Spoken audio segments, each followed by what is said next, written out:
Hello guys, good morning. Ngayon guys, magluluto tayo ng chicken saniya with vegetables guys. Ito yung ating mga ingredients guys. Dalawang chicken breast. In-slice ko na siya ng pa-cubes. Meron tayong 1 medium onions, cube slices, at meron tayong chicken cube guys, mozzarella cheese, at meron tayong cream. At meron tayong 4 pieces na potato. Yan, cubes ko rin guys. At meron tayong carrots, cubes slices din guys, 4 na piraso, at 5 pirasong kusa, at eggplant guys. Ngayon guys, ipiprito natin to siya ng pang half cook lang guys, kasi i-bake man natin to siya. So let's fry it. Ayan, nakainit na po ako guys ng mantika. I-fry na natin yung ating potato, carrots, yung ating mga vegetables. Wait lang natin guys hanggang mag-golden brown. Ngayon guys, luto na. Tanggalin na natin siya. Next natin guys, yung eggplant.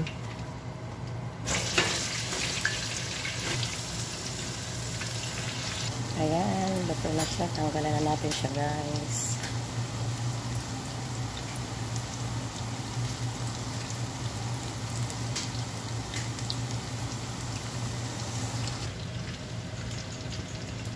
Ngayon guys, lagyan natin yung ating carrots.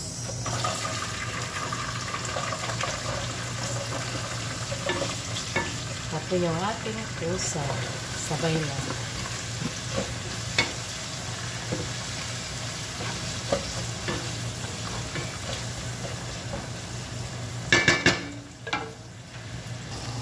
Half cook lang din yan guys. Saka tayo magsaute ng ating chicken. So, ayan guys, luto na. Haunin na natin. Need natin strain guys para ma-drain yung mga excess oil. Ayun guys, sautihan natin yung ating sibuyas.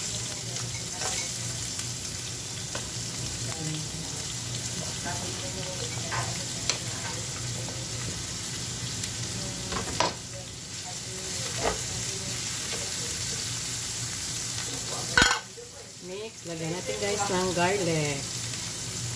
Minced garlic na yan guys. Ready na.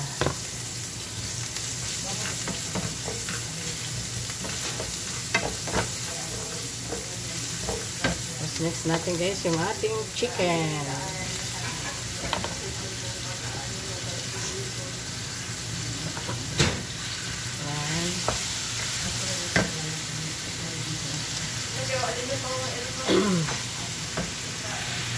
Lagyan natin guys ng sweet paprika.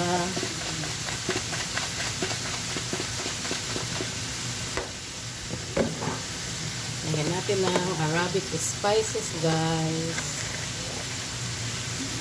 1 spoon. Lagyan natin pepper. And chicken cubes. Yan, isatin natin siya guys hanggang maluto yung ating chicken.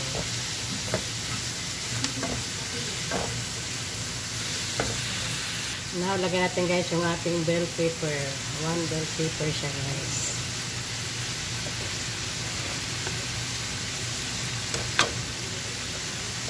Continue natin guys hanggang sa maluto yung ating chicken.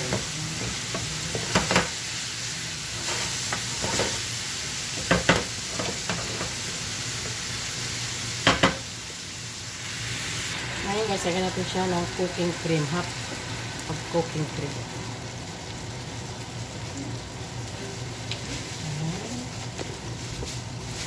I-mix natin ulit guys para ma-combine yung sarap na ating chicken vegetable saniya.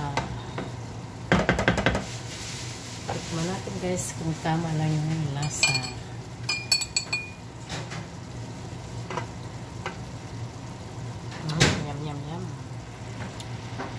Ngayon, luto na guys yung ating chicken. Ilagay natin siya sa Pyrex para i-oven natin siya guys. Mamaya na lang. Ngayon guys, ilagay natin yung potato.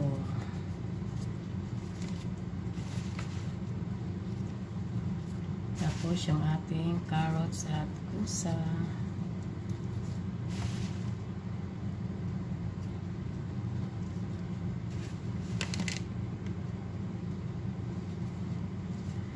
Next is yung ating eggplant sa ibabaw, guys. Saka natin to siya lagyan ng cheese sa ibabaw at i-bake natin, guys, na ma-melt lang yung ating cheese na mag-golden brown lang.